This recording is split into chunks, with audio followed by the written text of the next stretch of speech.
This is the ANDYCINE A6 Max 4K 6-inch monitor for your camera for video work.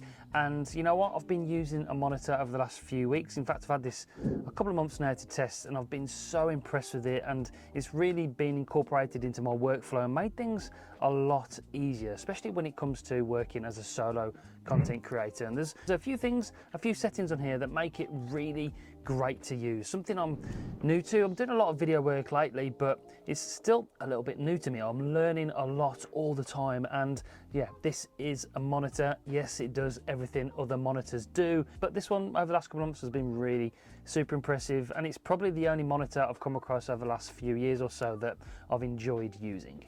So like I mentioned, it's got all the bells and whistles. It comes with everything you need in the box to get started. It comes with this L-shaped sort of bracket so you can rotate it, and that's something we'll get onto in a minute. We've got all the cables, the HDMI cable, we've got a USB-C to USB-A cable. And it comes with a hood in the box, so if you're using this outside in bright sunlight, that helps with the glare on the screen. It just pops on there like that, and this bit is Velcro. That's really handy. It comes in a really nice quality box as well. We've got a nice sort of hard box, a zip there for all your cables and whatnot, and then it's got a elasticated band in there to keep it nice and protected. So if you're traveling with this, obviously you're going to be using this out and about in not just in the studio, but out and about in the field. And it comes with this cool little carry case as well. It comes with an F970 battery in the box, so you don't have to buy any power adapters or anything. It's got a really nice quality battery that you can clip in there.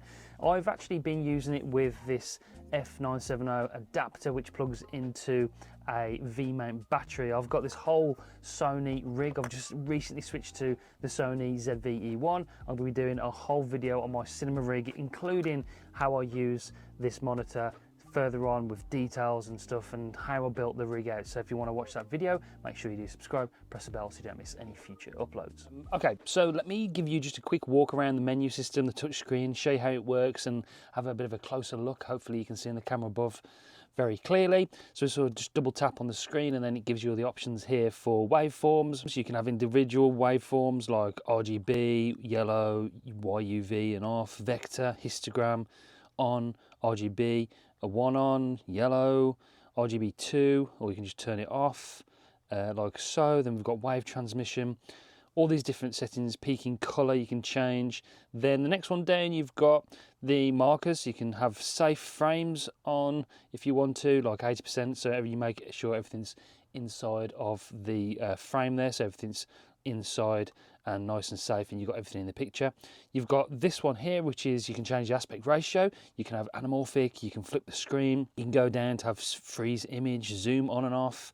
And then the next bit is where you got your LUT, so your LUT switch on and off. This is where you actually load them into the device itself, or then you can change the LUT table from S-Log3 to Rec 709 or Log-C to version 709, and then all the different colors there. You can play around with it so you can get the picture just right. So like these are pro level standard features you've got in here, which are great. Then we can go into the settings. We can change all the different OSD times, volume. You can upgrade the USB, so this is upgradable over time as well, so you just plug it in and upgrade the recent firmware. And then F is where you program these F1 and F2 buttons here. Like I said, you can navigate the menu with these switches on the top as well if you don't want to use a touch screen, but the touch screen is like very responsive, nice and easy to use. It just works really well. So yeah, on the back you've got all the power options. You've got the battery that comes with it on there as well. You've got little mounting screws. You've got HDMI in and out if you want to use a pass-through. You've got DC 12 volt there.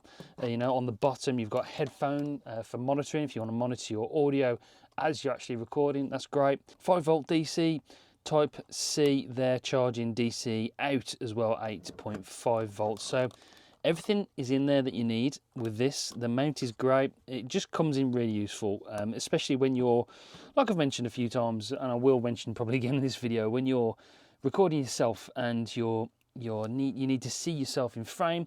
That comes in very useful, especially when you're just working alone a lot of the time. Having a bigger screen makes all the difference. Like I'm using the Pocket 3 to record this little bit here. The screen is there, I can see myself in the frame, but it's quite small. This is a 5.5 inch screen.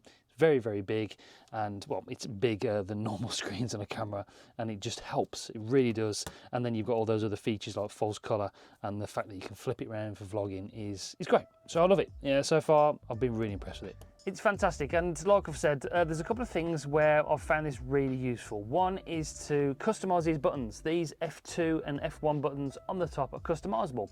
So if you're using certain features of this monitor, for instance, I've been using false color quite a lot so I can get my exposure bang on right, especially with the Sony camera in S-Cinelog.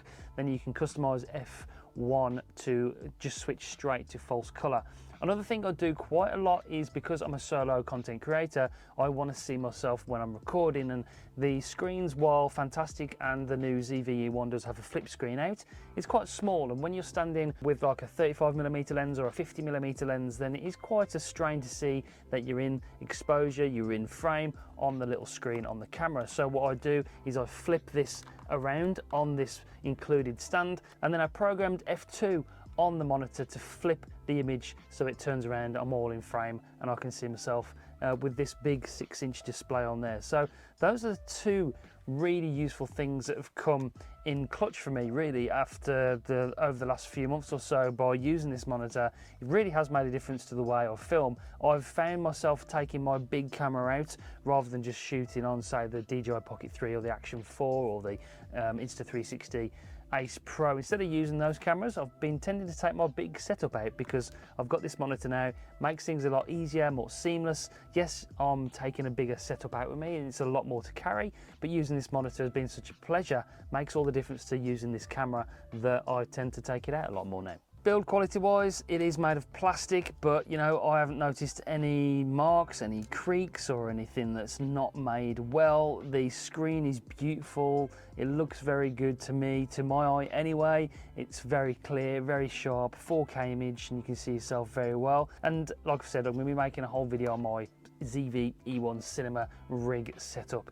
Make sure you do stay tuned for that one, coming soon. So that is the A6 Max.